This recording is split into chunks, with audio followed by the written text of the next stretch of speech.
Momentum and volatility have flipped with the recent sell-off and recovery from today's price action. There is reason to believe that a macro-scale bear trap is at play and I may have breached the short play for the bulls.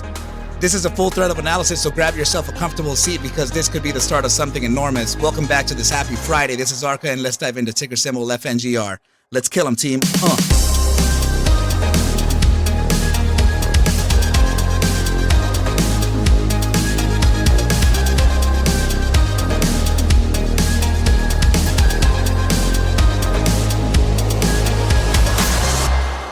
What is up, you guys? Thank you so much for stopping by once again. We are going to be diving into ticker symbol FNGR here because there is a massive, massive play, and I do believe that we have cracked the code for the short thesis here, team. I can't tell you how happy I am to have spoken to Stick Vicious, right? You've seen him in the live streams. You've seen him come by and say hello, present donations and all kinds of kind stuff, right? So him and I went over the play, and he actually brought out to light so many things that I feel that I couldn't have seen without his help, right? So this is absolutely great. And I am now here, potentially sharing it with you, right? So I am going to bring up a set of notes that are, relevant and pertinent to this play. And I had to write them down because it was a little too much, right? As soon as we finished the phone call, I started gathering everything. And it's just kind of a handful, right? So we had incredibly low volume today, but I do have reason to believe, team, that this is creating a macro scale bear trap. And so let's just go ahead and get this thing rolling, right? So let's see. First of all, we have the bear case, right? So we're going to move on to the weekly, where I have noticed there. Okay, check this out. Okay, I didn't want to mention this, but I do have to because this plays part into the validation of a potential bear trap. Okay, so first of all, we want to point this out right over here, okay? We just finished this weekly print, and this marks off a weekly bearish engulfing, okay, which usually signals that there could be a potential downside coming in, right? So, but the thing is that this is a very unique bearish engulfing in comparison to others that I've backtested, right? So I backtested here all the way to, all the way back to here, which was December 2021, right, to present day. So as you can see here, we have several of them, right? So actually, I'm going to jump into this as soon as I get to it, actually. So, as far as the notes are concerned, let's go ahead and take a look at that, right? So I'm saying here that is a short trigger for a liquidity grab, meaning that we would grab the liquidity that the shorts would present, based on first on an upside move to get the validation of resistance, right? So short sellers would essentially wait for the upside and validate the upside with a confirmation of maybe a 4-hour closure or an hourly closure of a relevant resistance, right? And then they would open short and take the price action to the downside. So that liquidity would essentially be used for the longs and applied to the volume for an upside, which is just maniacal. Okay. So, all right. So the next thing we want to do as far as the bear case is kind of see the fact that there is a bearish divergence within volume and price action, right? So we have ascending price and we have declining volume, right? So this is it's signaling that the upside is coming to an end, and that would introduce a downside coming in. So that is a bearish divergence too. Okay, so that's awesome. All right, so that kind of signals that potential short play. The next thing that we want to kind of focus in on is that if we focus on the broader markets, and let me just pull this down, right? I was having some trouble with the computer earlier, but there we go. So if we kind of focus on what's been happening with the broader markets, you see here that we've been facing massive weakness, right? It's been downside. So that's arguably kind of what we've been facing with FNGR as well, right? So, I mean, we had one nice pump to the upside that was consistent of 2 days, right? And that was around August 14th to 15th, and it led the SPY to, let's see, how big of a move was that actually? that was around a whole, yeah, that was about a whole point right there in percentages. And you were looking at 443 to 448, so multiple points in the price action, right? So that was a great pair of days. So if we focus in on the price action from that date, from the 15th, right, of August, in let's see, July, I think it's going to be a little too close for us to observe here.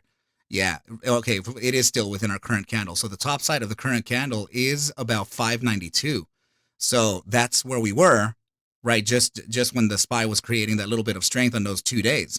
So that's around 592. We can always remember that target here.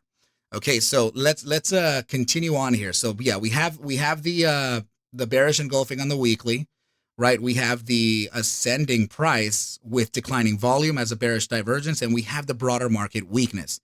Okay, so now let's jump into the bull case though, because this is where so many things get just flipped around. All right, so now regarding the bearish engulfings that we tested, right? So almost every bearish engulfing from December 2021 all the way to today have been pretty much ignored with the exception of one. So this right here, bearish engulfing on the week of March 27th to April 3rd, right? Bearish engulfing here. You have the green candle, tiny little green candle, right? And a huge red engulfing the prior green. So this was just pretty much ignored and price action rallied, right? So, and it continued to rally. So huge upside there. This is from the week of Monday, May 2nd, 2022, right? So this bearish engulfing printed, and then we opened here and totally ignored it and still continued onwards and further up, right? Another bearish engulfing here. We closed down, we opened down here, we closed down here, and it just price action ripped to the upside again. And same situation here. Actually, this, if you want to just catch an inverse one, this is a bullish engulfing here, and it was respected. So that's pretty nice. All right. So I just wanted to point that out real quick because it looks like the bullish engulfings have actually been respected here more often than not. So this is the bearish engulfing where price action did, where the price action respected it, and then you continued on to the downside. So we're talking about 1, 2, 3 out of 1, right? So the odds are definitely with us. Okay, so that's the first thing that we have to notice, that the bearish engulfing formations are just not really realized or recognized here within the price action of FNGR. Okay, so the next thing we want to go ahead and take a look at the macro higher low. What do I mean by that? Well, let's go ahead and just take the moving averages out, and if we focus on these this macro bottom, this is another macro bottom here, right? We have pretty much, I guess we can consider this to be a macro bottom, but it would probably be this one, right? And now we just printed our weekly closure today, and we printed yet again another higher low. All right. Another thing that we want to notice is that this next set of notes here is saying the weekly close break. The weekly close is a break of market structure. That's what I meant. Sorry, I meant to, that. All right. So what do I mean by that? Well, the current weekly candle that was printed, please notice that the previous one had a wick all the way up to this area here, which could have been around 579. And you know that on August 15th or August 14th, we made a move all the way up to 590 or 592. What was it? Yeah, 590. So that's already a break of market structure. If you're breaking market structure, creating a higher high now, that's already applying some bull pressure to the price action here. Another thing is that we're looking at declining volume. Let's go back to the notes real quick.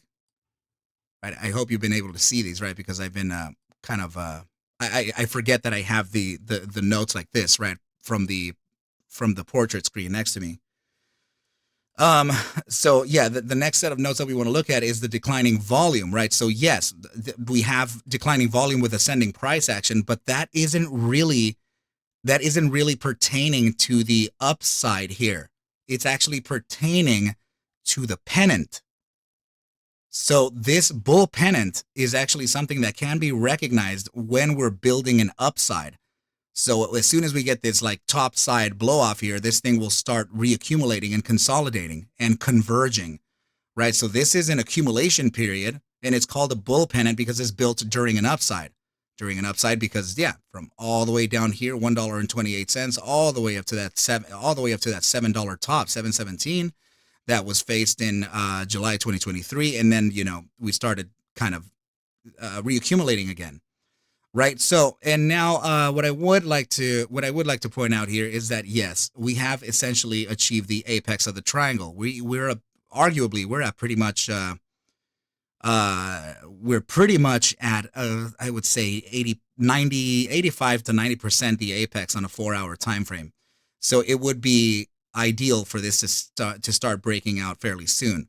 And if we can actually focus on the volume profile now, you can see that yes, we are creating that declining volume, but we're starting to inch outside of the regression line.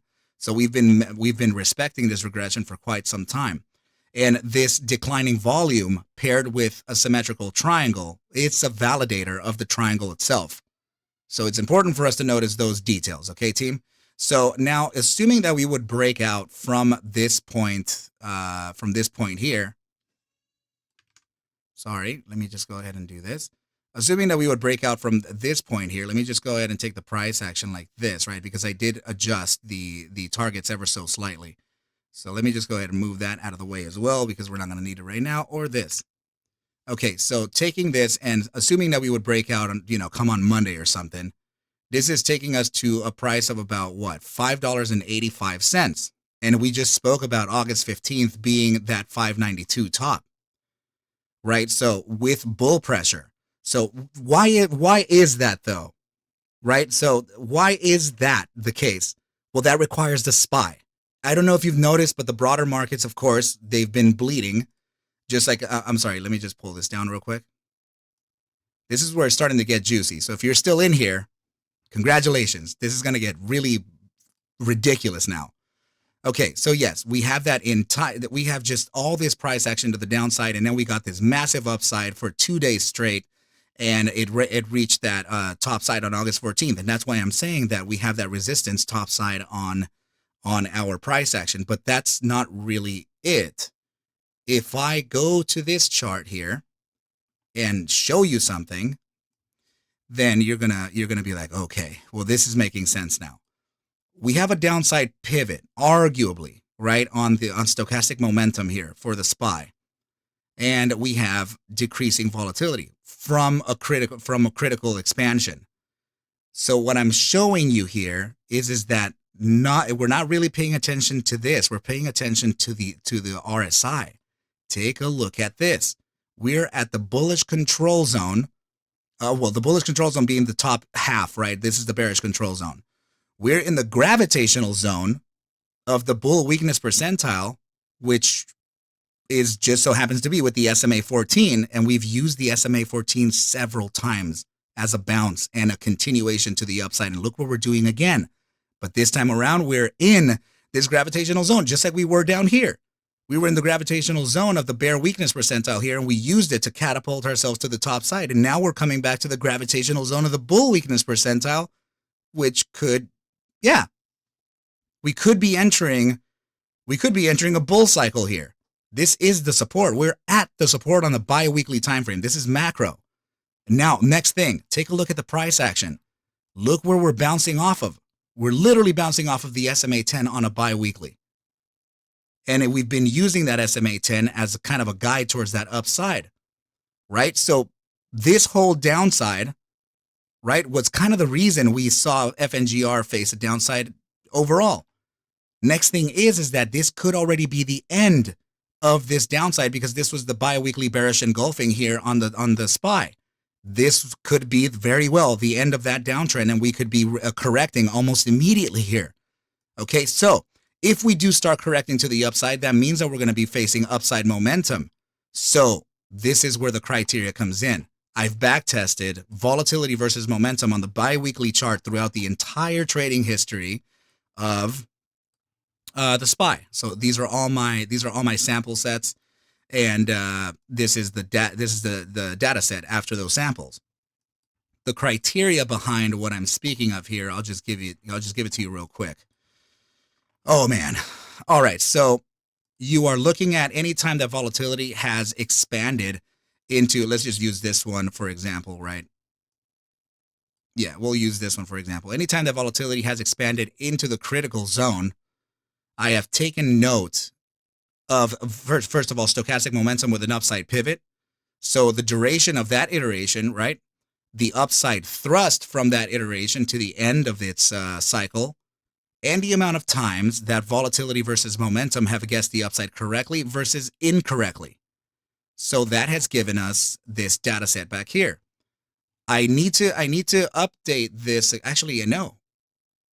Yeah, I need to update this again because we have one more iteration here where we entered critical expansion and we just exploded to the upside. So this actually would be a lot more favorable. It would be 18 and 17 times of correct. So in this case, yeah, in this case, just without the one iteration that we're missing, we have a total of 17 iterations, of which 16 were guessed correctly to the upside, giving us an upside accuracy of 94.11%. With an average upside thrust of around 15.21%. Okay, now if we have a 15.21% to the upside, it doesn't sound like much, but please remember that this is a $430 asset. Putting 15% to the upside takes us to a new higher high, which would essentially be 503.02. Right? So that's, and it just so happens to be that we have the 2.618 at 505.61. So we have geometric confluence and also, what I'm trying to say here is that we have the statistics and the geometrics confluent to each other, right? So this is great. This is absolutely great. This may be the bottom here, and we could be facing an upside fairly soon. So if we're facing the upside soon on the SPY, that means that we're going to face the upside in FNGR as well. Right? So here's one more signal that I can give you. First of all, we have decreasing price action with increasing volume. What does that mean? That is actually a bullish divergence. And this means that the downside is likely to end soon. So that means that we're going to face an upside. And how can I see that the upside is coming? Well, we need the hourly time frame SPY. Check this out. This is where it gets amazing. Descending broadening wedge on the hourly time frame, and we have already all 4 tests and prepping for the 5th breakout test right now, which is the true breakout. See what I mean? So many things stacking for the upside here. This is I have conviction that this could be a massive bear trap. Okay, and now that topside target for the take profit for this formation would actually be the genesis of the formation itself. So which would be 444.63. What is 444.63? Team, I hope you're still paying attention. I hope you're still here. Check this out. 444.63 is what date? August 15th. Do you remember what August 15th was? Let's go back and remind you, right? So let's go back and remind you exactly what August 15th means. So let me just pull back here into the daily time frame and mark off August 15th. So let's see, right about here, August 14th and 15th, we had the top side of about $5.90. Please, and look at what we printed, and please take a look at what we printed in the daily time frame. What is this that you're looking at right here? That's right. You're looking at a bullish engulfing on the daily time frame, closing the after hours price at $5 with a psychological upside. Even the 12-hour has a huge bullish engulfing. Team, and now you're gonna say, well, ARCa, what happened to the weekly time frame? You always say that the weekly that the larger time frames take precedence. Yes, they do. Except that in this iteration, we have all of these moving averages, every exponential below us as support, and every single other bearish engulfing that we faced, we've had all of those moving averages above us, right? So imagine, we still were able to ignore these bearish engulfings, and we still were able to make upsides beyond the moving averages, right? Even into here. We used all those moving averages for resistance, but what resistance do we have now on the weekly? Freaking nothing other than just some historical resistances from previous price action. So let's take it further. You've already known this one though, right? But what is this? Macro inverse head and shoulders. That's right. Let's zoom out just a little bit here and take a look at that. This is prepping. It is prepping, and man, we're talking about psychological targets now. We are talking about geometrics and the confluence with geometrics and statistics. I mean, and now the macro markets showing a potential bounce to the upside in a macro perspective. I think that this is highly likely going to introduce a serious amount of volatility soon. If not Monday, then Tuesday or something. But what I can say is that just in case there's an invalidation here, then we have to prep for that too. In case of the thesis failure, supports can be found on the weekly time frame at the September 2022 gap right here.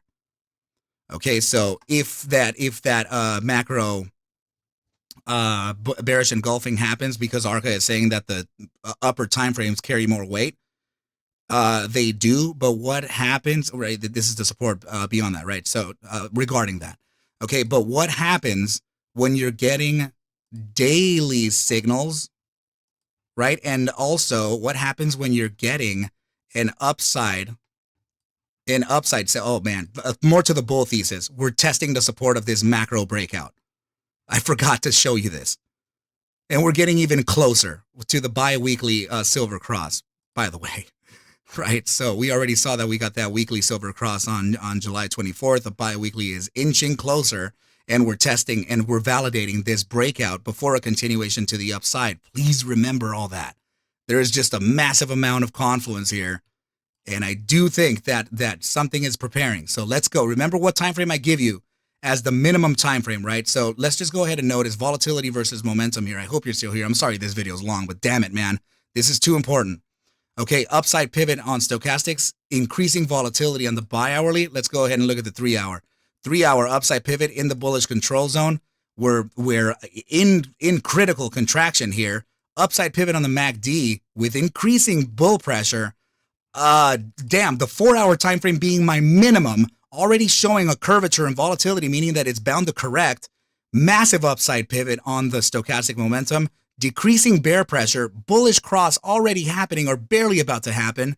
We have the bullish cross on the RSI. Let's look at the 6-hour time frame. 6-hour time frame upside pivot, decreasing volatility, upside of the SMA 14 on the RSI, decreasing bear pressure. 8-hour upside pivot already reading, increasing volatility, about to create the bullish cross, decreasing bear pressure. 12-hour time frame already getting the upside, increasing volatility. We're about to make a bullish cross here and decreasing bear pressure. What the hell is going on? The daily time frame has not even read it yet. So what is going on here? Damn it. I really think that this is setting up a monster bear trap. And that's what I mean. The shorter time frames cascade into the larger time frames, which would be the exception of a larger time frame signal, meaning that the signals from the lower end time frames are going to cascade into that higher term and invalidate it. So who's looking at that? Who's looking at the weekly? Who's looking at the 3-hour? Who's looking at the 6-hour and the 12 and the 8? Well, your boy ARCa is here, right? So we have the edge. I think that I really did crack the short code here, and we could be setting ourselves up for a massive upside here. And I don't know anything fundamentally about this company. I frankly don't give a crap. All I care about is the numbers. You know how I trade. I care about the numbers. People lie. The numbers don't. All right, team. So I'm just gonna kind of leave it at that, right? Because I don't even think I should go over. Let me just look at this chart just in case, right? No, I really just explained it all, and I do think that we have a massive edge. Okay, team. All right, so please take whatever I do show and iterate within these videos as just a form of entertainment, as I cannot suggest for you to buy, sell, or hold any assets whatsoever. I need you to do your own due diligence and everything will be cool, team. But with that said, I wish you well and a very, very good rest of your weekend. And I will catch you at the bell on Monday, team. Adios, you guys.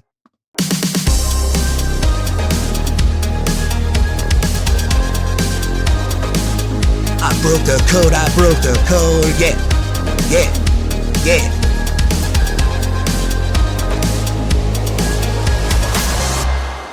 Yeah.